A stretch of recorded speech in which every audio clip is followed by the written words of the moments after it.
జరుగుతున్న మొట్టమొదటి సమావేశం ఇది, కన్సల్టేటివ్ మీటింగ్. నా అదృష్టం ఏంటంటే 20 ఏళ్ళుగా మేము ఏ మంచి పని మొదలుపెట్టినా, ఎక్కడి నుంచి మొదలుపెట్టినా వరంగల్ నుంచి స్టార్ట్ అయింది. పారాలీగల్ కార్యక్రమం మొదలు పెడితే భూభారత చట్టం మీటింగ్ కూడా వరంగల్లోనే జరిగింది. ఈ రోజున విత్తన చట్టం మీటింగ్ కూడా వరంగల్ జరుగుతుంది. ఆశ ఏంటంటే అది మంచి చట్టం ఏంటి, రేపు పొద్దున విత్తన చట్టం కూడా తొందరగా రావాలని కోరుకుంటున్నాం. ఇక ఈ రోజున ఈ కమిటీలో ఉన్నది కూడా అన్ని కోణాలలో అనుభవాలు ఉన్న వ్యక్తులు కమిటీలో ఉన్నారు. నేను ఒక లాయర్గా ఉన్నాను, భూమి చట్టాల మీద, వ్యవసాయ చట్టాల మీద 20 ఏళ్ళుగా పనిచేసిన అనుభవంతో డ్రాఫ్ట్ చేయడం కోసం ఉన్నాను. అన్వేష్ గారు రైతుల కోసం పనిచేస్తూ కొన్ని దశాబ్దాల అనుభవం తనకుంది. నరసింహారెడ్డి గారు ఉన్నారు, తర్వాత రామాంజనేయులు అని రాలేకపోయాడు, అగ్రికల్చర్ సైంటిస్ట్, ఆయన సభ్యులుగా ఉన్నారు. అగ్రికల్చర్ ఆఫీసర్ సభ్యులుగా ఉన్నారు. అగ్రికల్చర్ డిపార్ట్మెంట్ హెడ్ఏకి కన్వీనర్గా ఉన్నారు. సో ఆ చట్టాన్ని ముందుకు తీసుకెళ్ళడానికి వాళ్ళు కీలకంగా పనిచేస్తారనే ఉద్దేశంతో. ఇవన్నీ మీకు ఎందుకు చెప్తున్నానంటే, ప్రభుత్వం ఈ రోజున చట్టం చేయడంలో సీరియస్గా ఉంది కాబట్టి ఆ చట్టంలో ఏముండాలో కూడా మనం సీరియస్గా అభిప్రాయాలు చెప్పగలిగి, మంచి ఏంటి, చెడేంటి, ఏ ప్రాబ్లం ఉండాలి, ఏది లేదనేది ఇది ఒక మంచి అవకాశం.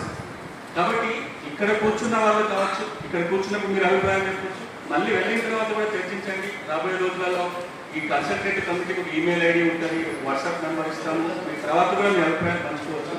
మీకు అందరికీ రిక్వెస్ట్ ఏంటంటే, దయచేసి దీని ఏదో ఒక ఆశామా సెక్షన్ గవర్నమెంట్ ఏదో మీటింగ్ పెట్టింది, ఒక 3 రోజు కూర్చున్నారు, వింటున్నాము, మేము చెప్తున్నాం పోతున్నాం కాకుండా, ఇది రైతుకి రెండవ కీలకమైన చట్టం. రైతుకు చాలా కీలకమైన అంశాలు ఏంటి? భూమి, విత్తనం, నీళ్లు, మార్కెట్లు. ఇప్పుడు ఈ 4 అంశాల మీద ప్రభుత్వం లీగల్ రిఫార్మ్స్ ముందుకు వచ్చింది.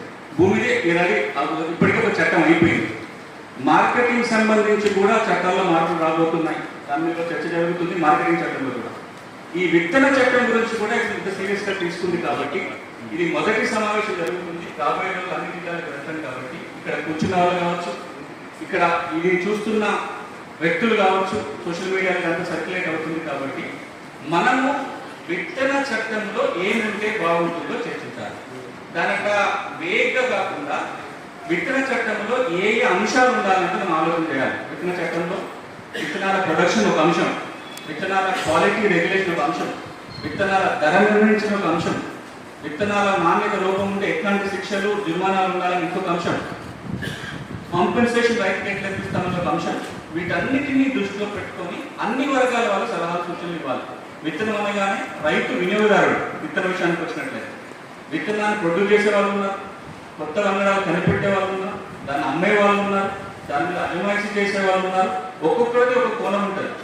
అల్టిమేట్గా తెలంగాణ రాష్ట్ర ప్రభుత్వం ఆశిస్తున్నది ఏంటంటే నాణ్యమైన